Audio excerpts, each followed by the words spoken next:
Hello. I wanted to do a painting with a bit more oomph in it. This is a technical term painters use sometimes. So I needed to work out which colours I would need for that, so a bit more contrast I wanted in my painting. And I thought, okay, I need ultramarine and burnt umber, which when mixed together would give me a nice black. And then I just needed to add a yellow so that I could combine it with the blue to get some greens, and combine it with the burnt umber to get a few lighter brown colours and orangey colours. And since I'm working with a somewhat muted palette, I thought I'd go with natural sienna. Decided to paint a slightly darker sky, picturing a forest scene where it's a bit misty.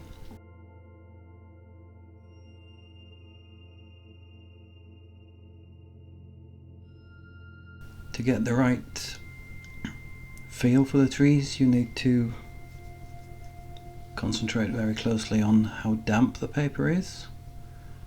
Too wet and they would lose their form completely, and too dry and you would end up with some sharp edges, which I don't want in that area.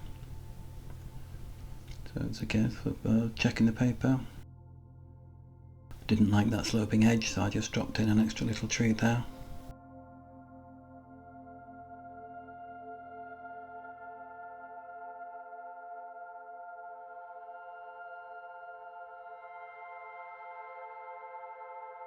Mixing a slightly darker version of the same three colours.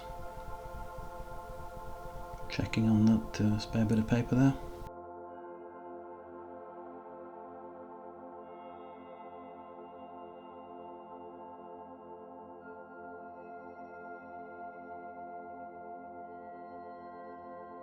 Working as quickly as I can, as you can see. Alright, the film is speeded up to double, but even so I still work very quickly.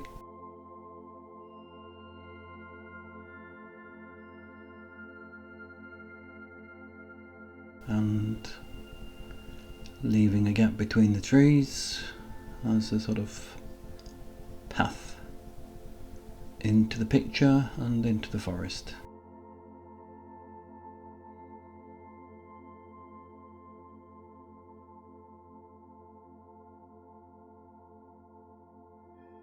Even darker version of the same mixture, giving the impression that these trees and bushes are further forward.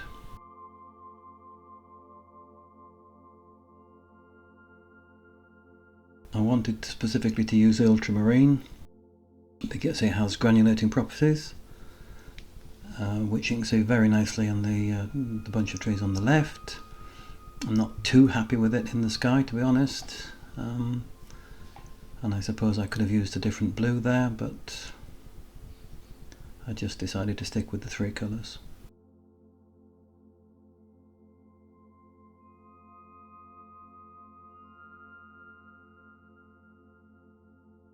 Quick cup of tea there, I think. Drink of a cup of tea. Need to keep going.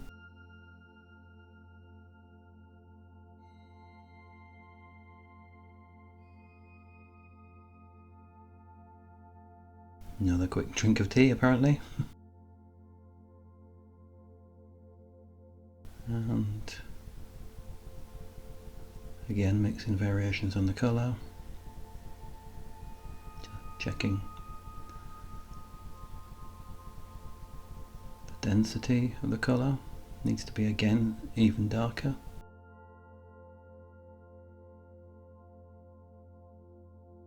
Slight variation with more yellow in there. And at that point we can see the ground.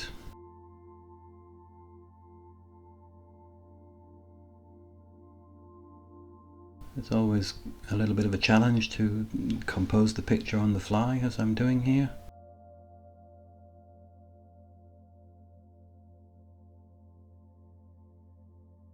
Still a little bit damp over on that side, so that the little bush there loses definition.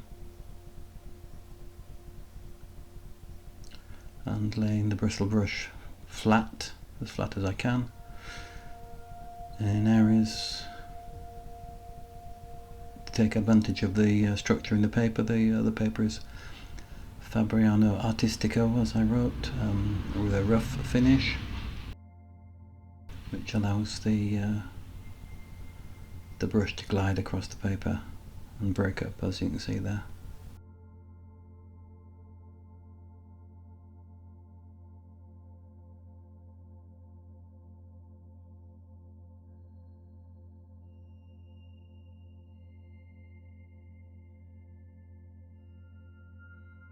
Sometimes difficult to know exactly how much ground to include.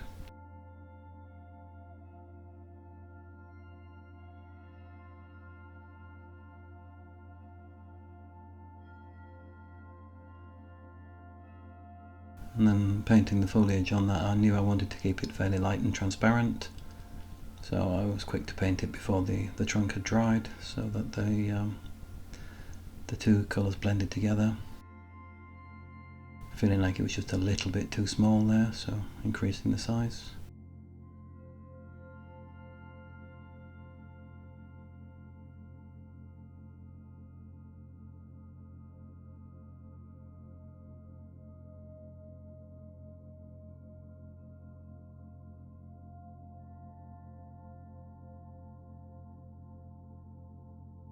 That's an extended point brush, which has two sets of fibres, if you like. One nearer the handle, which holds a lot of paint, and then an extended point allowing you to paint details.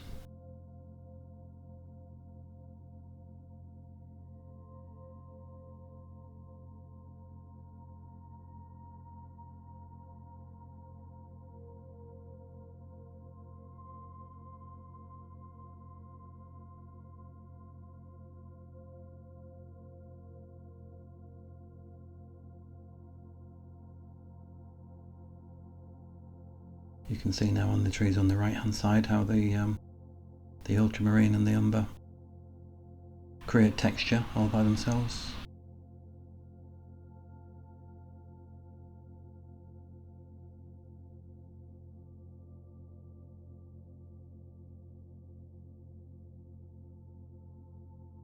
Deliberately leaving a gap through the middle of the painting to give you the sense that you could actually walk there without having to fight your way past the undergrowth with a machete, just to lead you into the painting.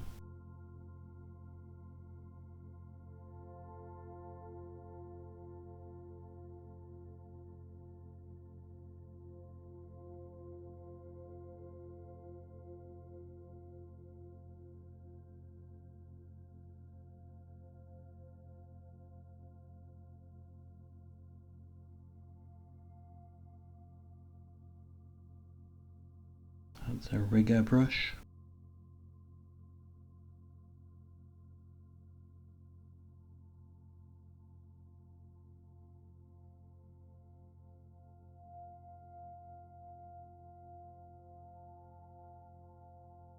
Not all trees are completely straight. That's a ruling pen, which you can use with paint just as easily as you can use with ink.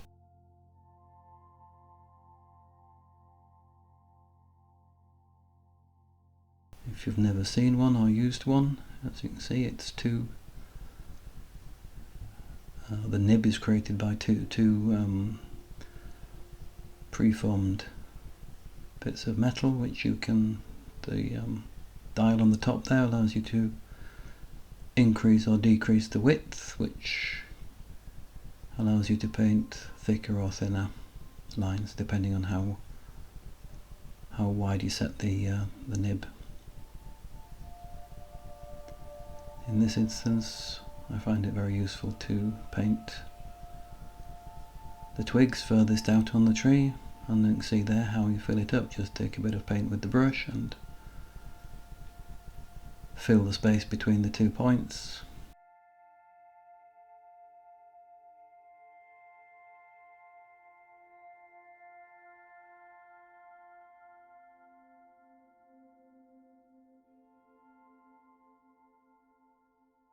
tightened it up a little bit there so that the following twigs are thinner.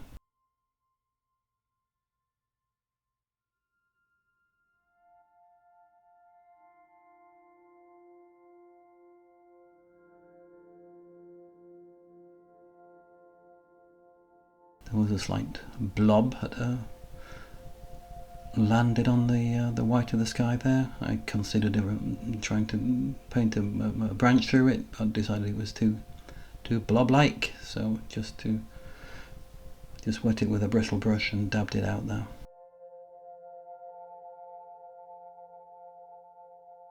And then it's just a case of painting twigs to your heart's content. And I'm sure you don't want to watch me painting twigs for, I don't know, it was about 20 minutes I think, so there's the finished. Thanks for watching.